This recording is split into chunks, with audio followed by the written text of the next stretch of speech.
senior brother monks and my beloved junior brother monks and friends who are present this evening, this afternoon.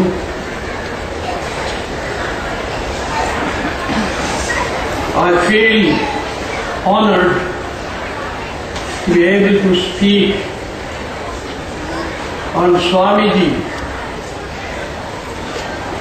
whom since my boyhood I have regarded as my life's hero.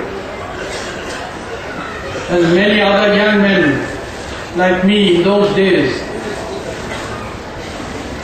used to look up on Swami Vivekananda.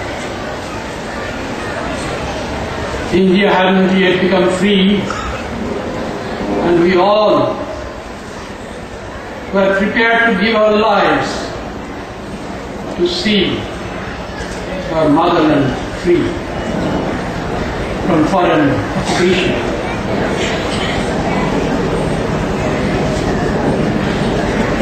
Since my boyhood,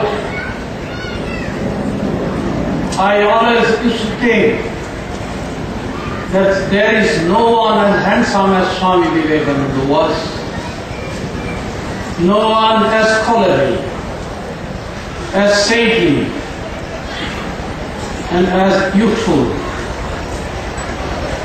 His youthfulness attracted us.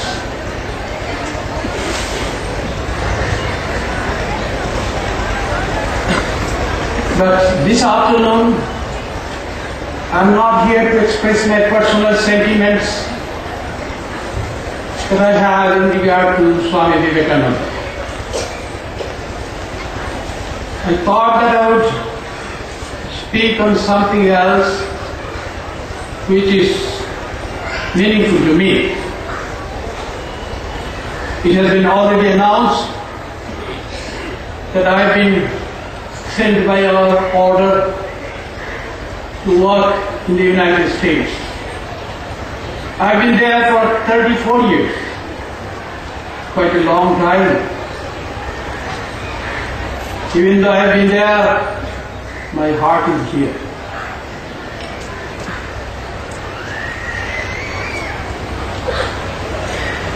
I recall one incident of my life.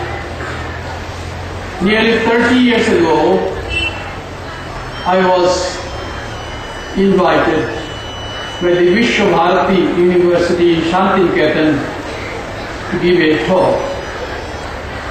After the talk, during the question and answer period, one person from the audience said to me, "Swamiji, I've been to the United States recently, and while I was in Chicago, I asked one American gentleman whether he knew Swami Vivekananda. And that gentleman said, 'Who is Vivekananda? I don't know, I never heard of him.' Then that gentleman, who was talking to me, not that American gentleman, he asked me, 'Swamiji, therefore I am wondering, what is the impact of Swami Vivekananda's message on America? And what, for all these nearly 100 years, the Ramakrishna mission Swamis have been doing there?'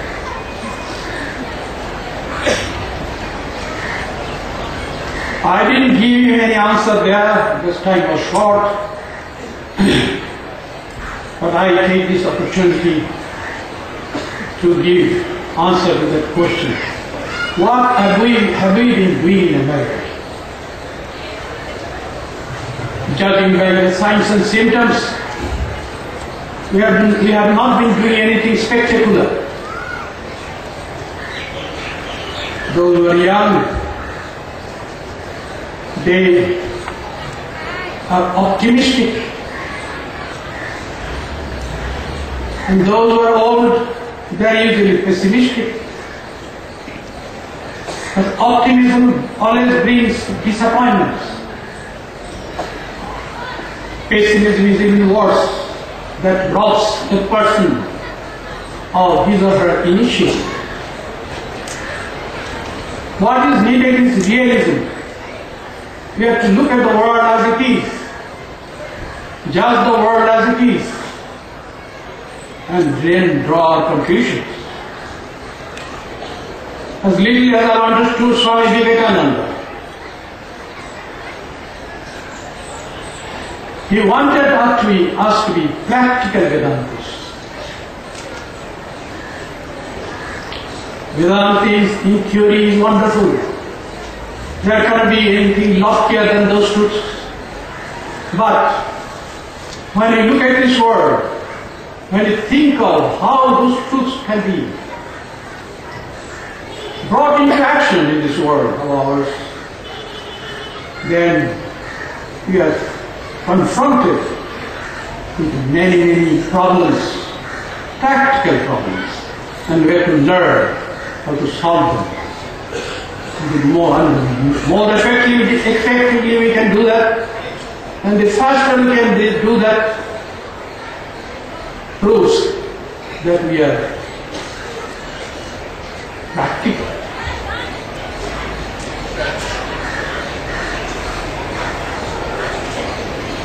Now, what the gentleman in Shantiniketan said, should I say that is not true? I would say there was truth to it. Any person on the street in America, if he be asked, do you know Swami Vivekananda? It is almost 99% likely that that person will say, no, I never heard of it. Who is it? That need not disappoint us. That is the reality.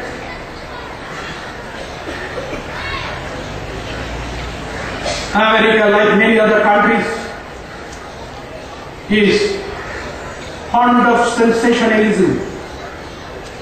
Swami Vivekananda, during the Parliament of Religions, created a sensation. He became the star performer of the Parliament. And the records of the Parliament prove that to be true.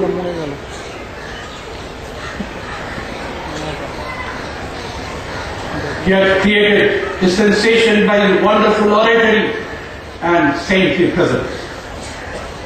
But this sensation gradually died down. As long as the sensation lasted, people adored him. Many prayed to him even for spiritual initiation. And the great Swami, by his own admission, initiated more than 3,000 people in America. But when he visited America the second time, he could hardly trace most of them. It is he who had installed Swami Vivekananda in America. And he asked Swami Vivekananda, whom he used to call by his pre-monastic name, Kali. He asked him, Kali, where are those people? Swami Vivekananda replied, all that I know is that they are all gone. The reason being that in Judeo-Christian tradition, that there is no Guru-Shishya relationship. Of course, John the Baptist baptized Jesus Christ, but that relationship is not Guru-Shishya relationship as we understand it here. That was a sacred ceremony to sanctify a person in order that the person will eventually be able to go to heaven. But this tendency in America is still very much present in the American psyche. For example, when Bill Clinton's presidency was over, and he was president for 2 terms, when his presidency was over, he was buying something in a grocery store. And there was a lady with her young daughter, and that lady said to her daughter, "That's President Clinton. Would you like to go and have his autograph?" And that young girl replied, "No, he is no longer president." So, that's America.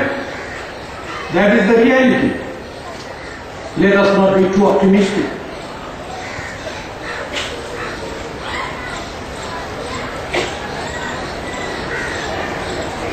An average American is generally quite ignorant about the dignitaries of the past. During my 34 years of stay in America, for fun, I have asked some of our Western members, can you name all the presidents that America has had till now? And I was expected they could hardly remember 4 or 5, that's all. They have forgotten. Each of those presidents was very important during his period of presidency. But then, as in America, there is a colloquial term. The term is has been. That means one who is in power is not a has been. When a person loses power, he becomes a has been. That means he was someone important before, but he is no longer important. So we can forget it. Well, some of my American friends may still be here, but I think they can stand this truth. I love America not any less than they love America. Otherwise, I couldn't have been there for 34 years. So what wonder is there if an average American does not know Vivekananda today?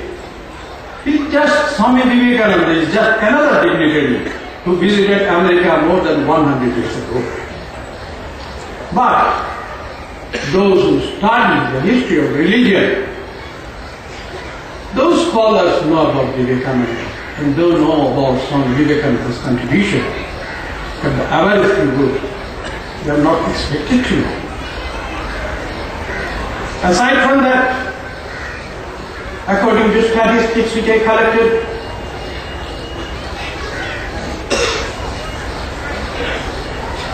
in America, which is mainly a Protestant country,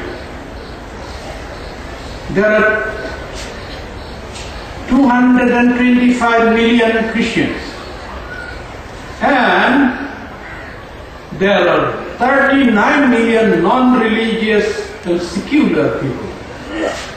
They don't believe in God, they don't care for God, they don't feel the need of religion. And 1.5 million agnostics and 1.3 million atheists. Well, according to Swami Vivekananda, the number of atheists is the largest. Who is a theist? One who has really and truly experienced divinity, that person is a theist. All others are atheists for the time being. The only difference is that they may be atheists, but they don't deny the existence of God. They want to, they're trying to know God. When a person says, I love God, that means that person is trying to love God. True love of God is possible only when that person has come to experience God. Anyway, please excuse this digression.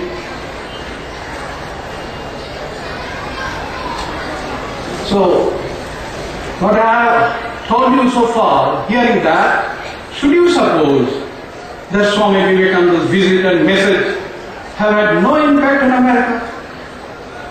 No. As the saying goes, the greatness of a person is judged by how large a shadow he casts. Swami Vivekananda's indelible, huge shadow is still lingering on in America and bringing about changes that are extremely beneficial not only to America but also the rest of the Western world.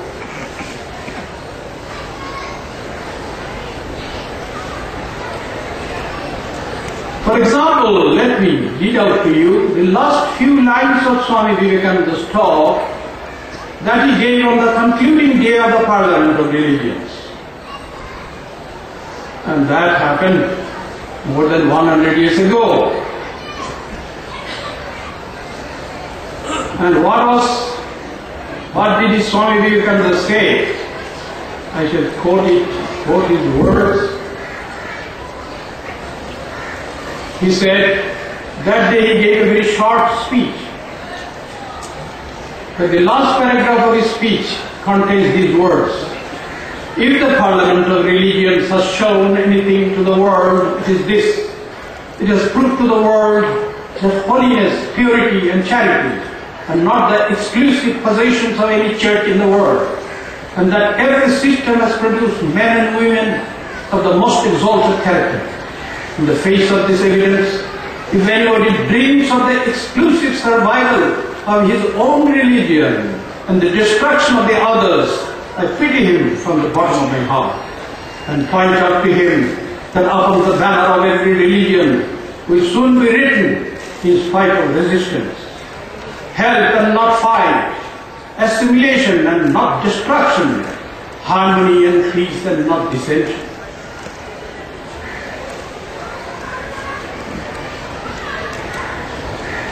There is a history of the Parliament of Religions consisting of 2 volumes, and I was curious to know what had happened during the Parliament.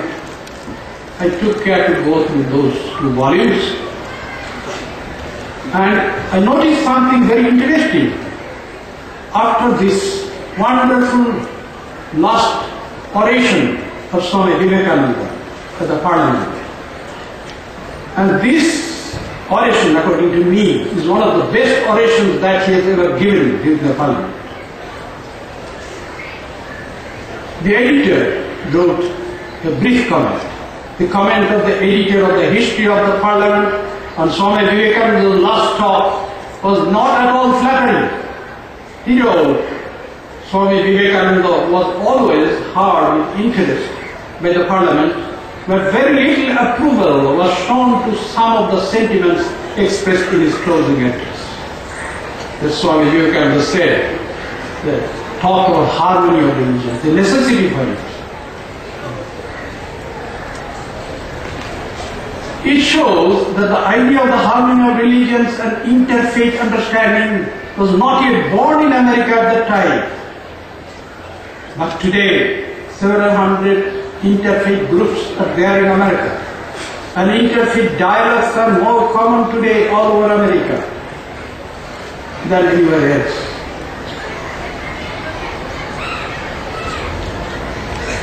At the initiative of our Vedanta Center in Seattle, we started the Interfaith Council of Washington State, because Seattle happens to be in the state of Washington. And that was started, I would say, nearly 30 years ago. And it is still going on. It is still continuing to exist. Aside from this, who can deny this fact that it is Swami Vivekananda's message that has made this possible? I was invited to be on the board of Church Council of Greater Seattle as an interfaith partner, which position I held for many years. The Church Council of Greater Seattle is a body of Christian churches, and here they invited a Hindu Swami to be a member of their board. This is a concrete example of how Swami Vivekananda's subtle influence has been working in American minds. Such broad-mindedness was unthinkable even 5 or 6 decades ago. Aside from this, during the past 6 decades, several Hindu preachers, both men and women, have gone to America and influenced many Americans. And most of them, I would say, to forgive my comments, they have been presenting Swami Vivekananda tablet in different packaging, without mentioning his name, of course. Nevertheless, that has been working. And that they are going to America today, or during the past 5 or 6 decades they have been going there, has been possible because Swami Vivekananda was there first. Not too long ago, at the time of Swami Vivekananda, the idea that a sannyasi should go abroad by crossing the ocean was considered unacceptable by the Orthodox Hindus.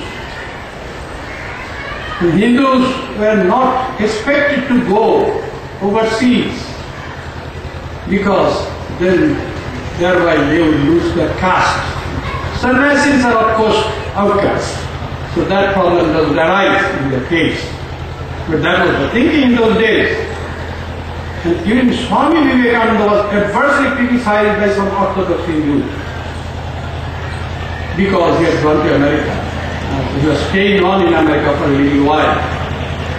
In a letter written to Sri Haridas Desai, Swami Vivekananda tried to defend himself.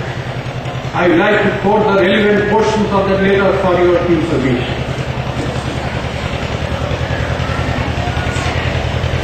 Swami Vivekananda wrote to him, "You may not understand why a sannyasi should be in America, but it was necessary. Because the only claim you have to be recognized by the world is your religion. And good specimens of our religious men are required to be sent abroad to give other nations an idea that India is not dead here. Some representative men must come out of India and go to all the nations of the earth to show at least that you are not savages. You may not feel the necessity of it from your Indian home, but believe me, much depends upon that for your nation. And the sannyasi who has no idea of doing good to his fellows is a brute, not a sannyasi." Then he said, "If my coming to America has done nothing, it has done this, that the Americans have come to know that India even today produces men at whose feet even the most civilized nations may learn lessons of religion and morality. Don't you think that is enough to say for the Hindu nation sending over here the sannyasis? You are in favor of sannyasis or true preachers of Hinduism to come to America. And his wish cannot but be fulfilled."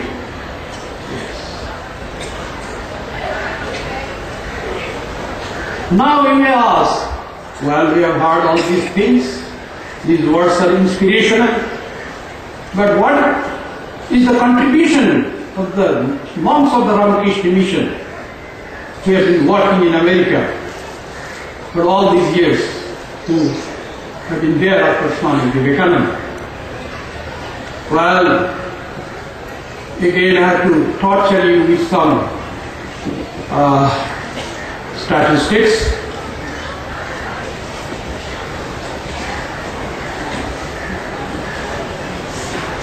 Just to give you some idea, without counting other priests or ministers of Christian churches, let me refer to the Catholic priests. They are like us, they are celibate. And how many of them are there in the United States? 46,000 of them. I am not including in this number the nuns, only the male priests. And our monastic strength in America, what is it? 50 only.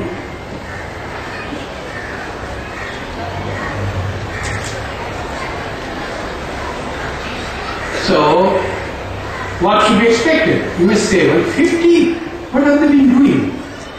Well, what they have done so far is out of proportion to their number, the small number. Well, I will ask some of you who are knowledgeable about work in this country about our work which we have been doing in the Khasi Hills for the past 82 years. This 82 years of our work among the Khasis hasn't produced a single monk among the Khasis. Yet our work in the United States has produced at least 100 monastics, both men and women, so far. That is no mean achievement, considering that there's only a handful of Swamis have been working at one given point of time.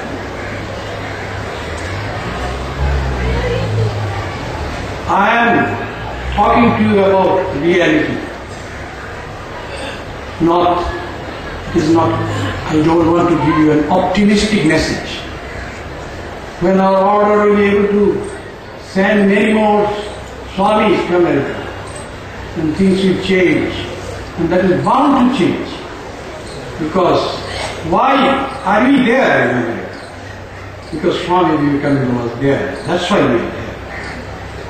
Why was Swami Vivekananda there? Because Sri Ramakrishna wanted him to be there. After his Nirvikalpa Samadhi, Swami Vivekananda wanted to remain immersed in that Samadhi and said to Sri Ramakrishna, I would like to remain immersed in Samadhi and just to maintain my body,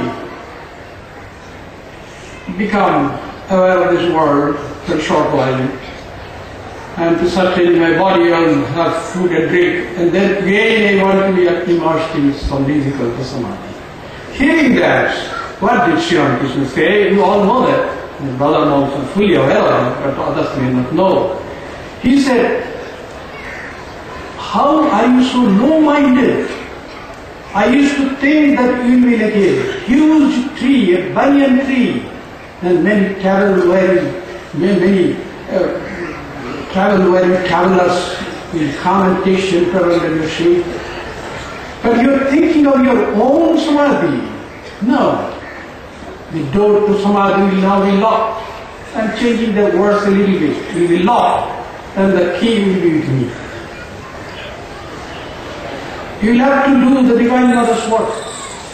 And by the time you will have done that work, the door will be open. Swami Vivekananda was not a person who would accept anything for granted. He said, let me make effort. He was full of enthusiasm, youthful vigor. Let me see if I can have it. He tried here and there. Even he might have expected that Paul Hari Baba would be able to help him. But later on he was disappointed because Paul Hari Baba asked for spiritual help for Swami. So he couldn't get back his Nirvikalpa Samadhi. Why did he get it? In America, in the Thousand Island Park, when he was seated under a oak tree, suddenly he had his Nirvikalpa Samadhi. To me, this is extremely meaningful. That means by that time he had done a lot of preaching all over America. And that means the work that he had done in America was the Divine Mother's work. And that work had been done. So that's why time had come for Sri Ramakrishna to open the door of Nirvikalpa Samadhi for Swami Vivekananda. After that, he had Samadhi in one or two other places as well, as far as we know. But we might have Samadhi so many times throughout which we do not know. Therefore, I fervently believe, as I am one of the foot soldiers of Swamiji in that country, he is our general, commander-in-chief. Now, I have been sent there. I hold on to my post. I had this resolve, I will not be a quitter. And I've stayed on for all these years. Was it smooth sailing all the time? No, what was that? This is my duty. I should hold on to the post. Some of the brother monks, for reasons of their own, they had to come away. He came back to India. Do I not love India? Surely I do. But still I am there, because that's the battlefield. Swami Vivekananda said, a huge wave of materialism has been rising in the West, and mostly we see it in America. That is a young civilization, while ours is an old, ancient civilization. The difference between American civilization and our Western civilization and our civilization is only this.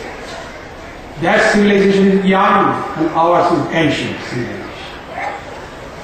I went through the Mahabharata very carefully to know how our society was in those days. Then I discovered that the society was judging by social ethics and morality.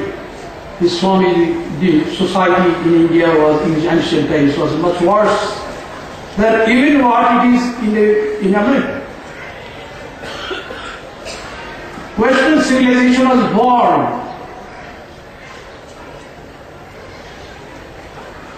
from the Greek culture. It was born out of Greek culture.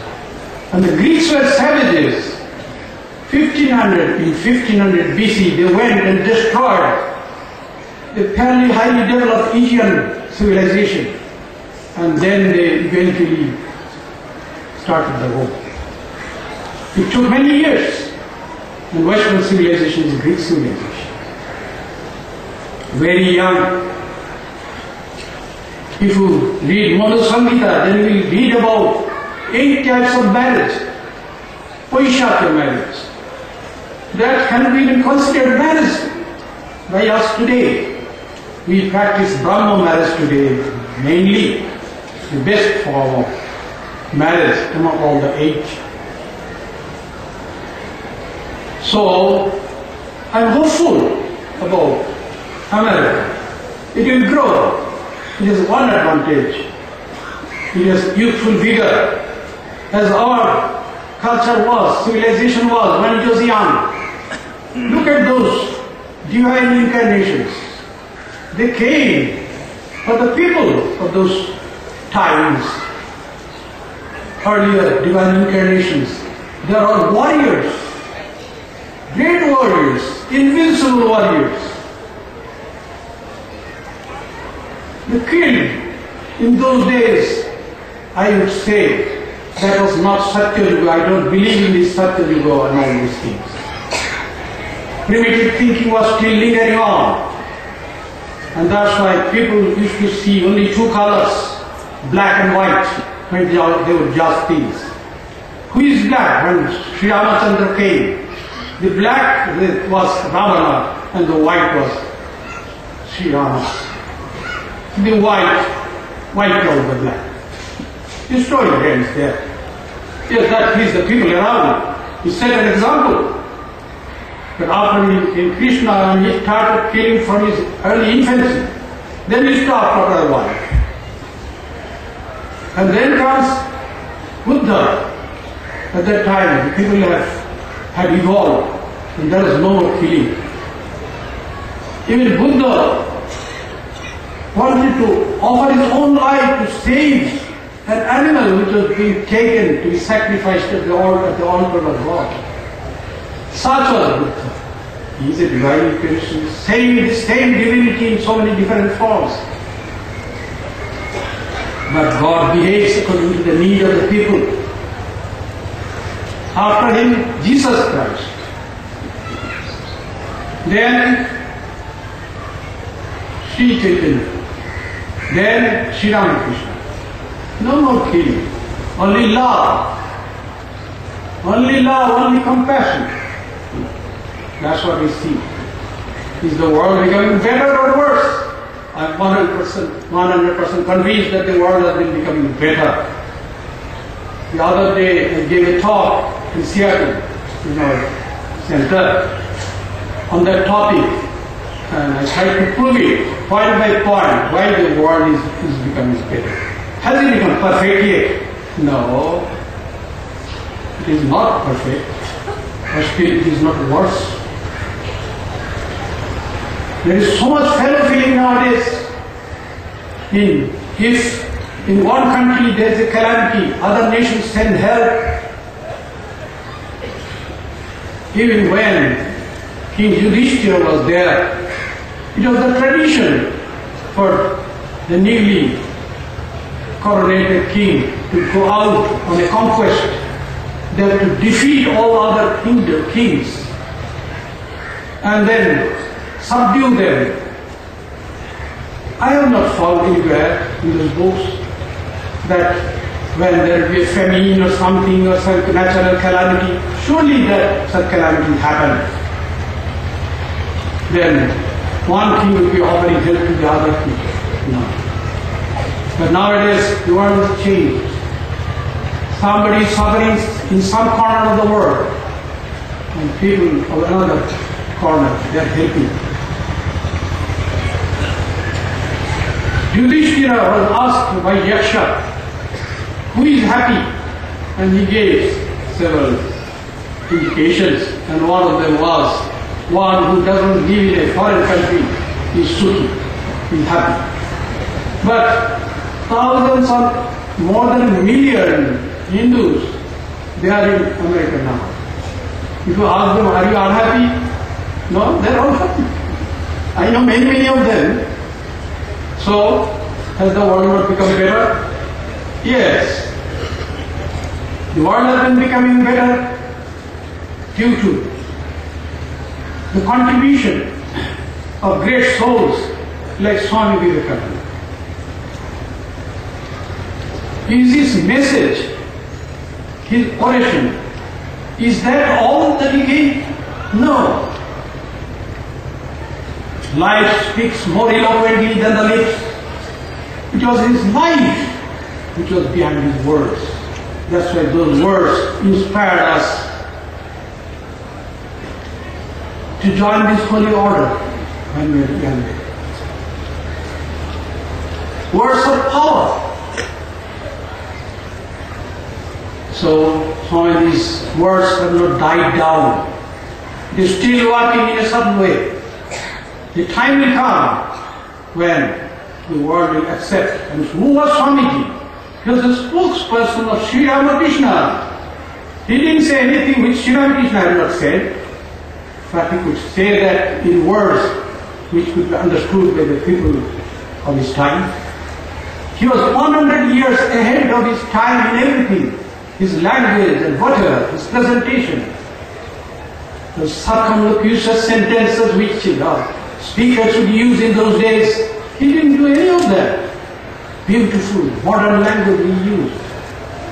He said, we all have to be original. He was original. He expected us to be original. Aside from that, he said to the junior monks, I love you all so much, yet I wish that you die serving others, and that will make me happy. These are words of inspiration.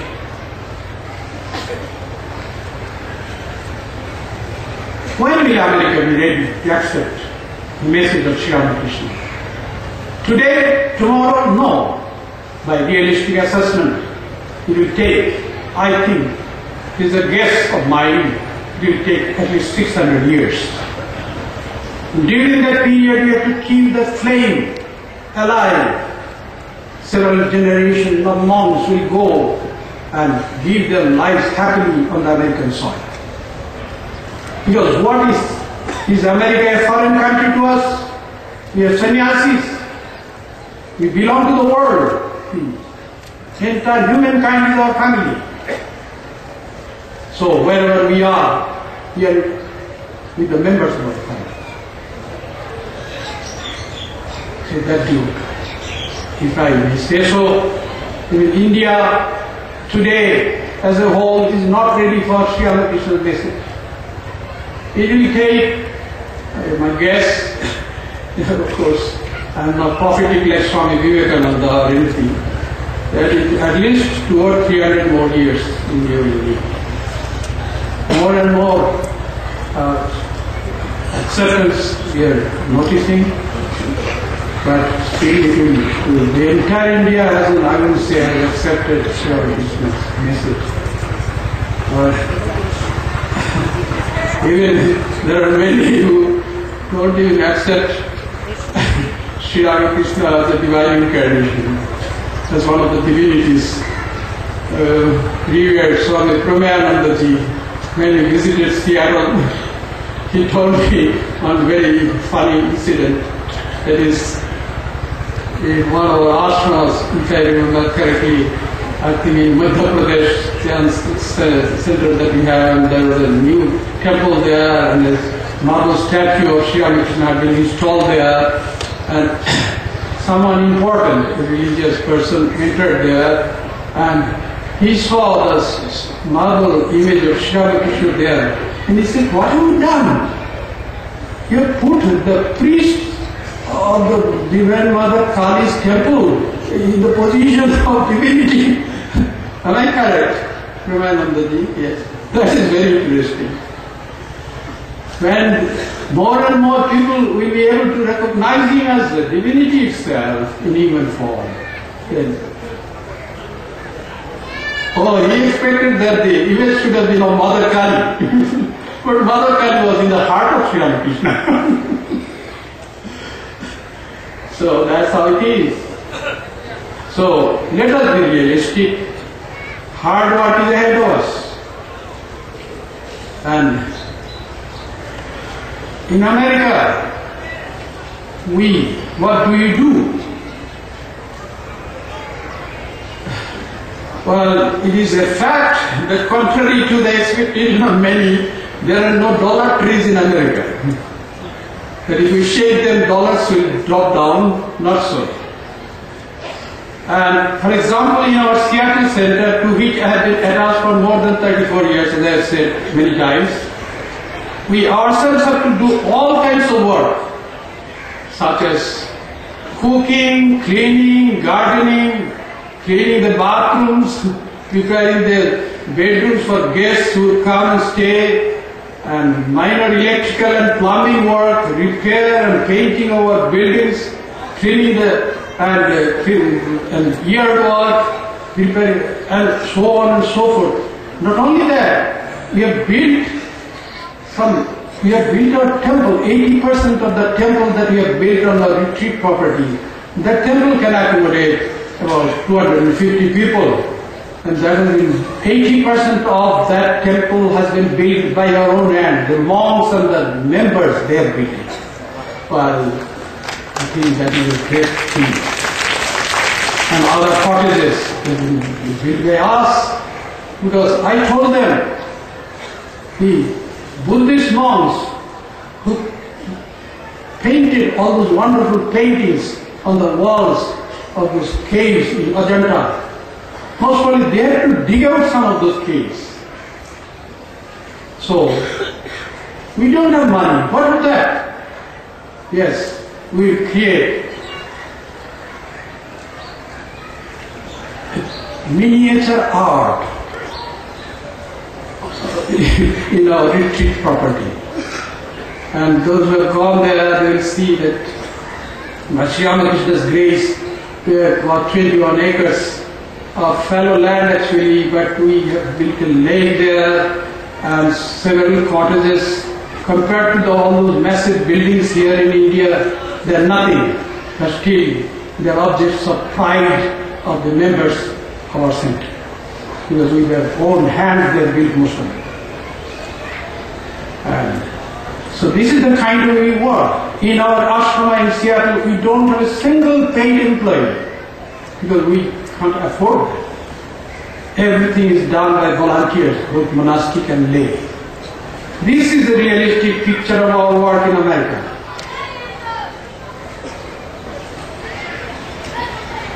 Well, I already told you why we are there.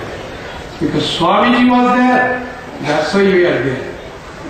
And He is very much real to us. He is our general, and we are his foot soldiers.